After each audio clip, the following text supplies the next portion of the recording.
Okay, I'm going to be resorting to my LED bins and grabbing the LEDs that I need to make the light system for the MIA Quicksilver Style 2S Li-Pol RC Ultralight that I've been showing in recent videos.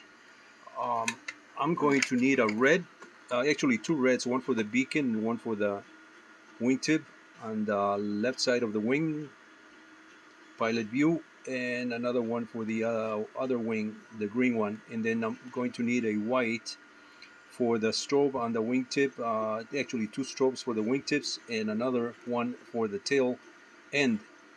Um, that other red one, the second red one, will be for the beacon and midsection of the aircraft. I also need two additional lights, and I think I'm going to use these guys here. These are 280 milliamp LEDs, 3 to 3.2 volts, 1 watt. These are very intense LEDs, high intensity, so those will work rather nicely if I just use them as they are. However, I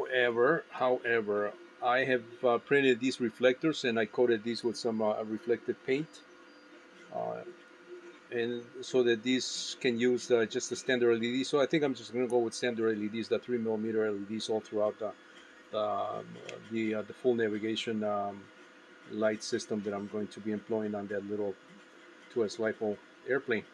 I've shown this before. This is these are the lenses.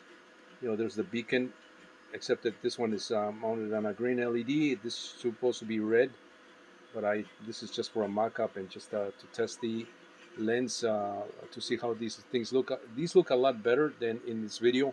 This video is not doing these lenses justice here, just by nature of the light being diffused via the camera here. So it's not showing the true red. Here's the true red LED. I just pulled it out.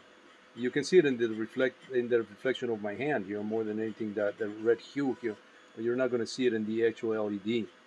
It's just the nature of how these are coming out, via the camera here.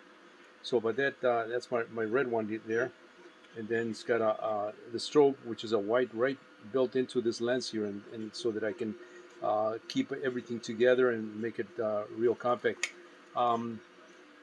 Each of these has to be wired independently, so that's 2 wires per LED. So it's going to be quite a bit of wiring here. The wire that I'm using is this little tiny wire here, and I've had this is stuff that I used to use for my micro helicopters. The palm-sized helicopters.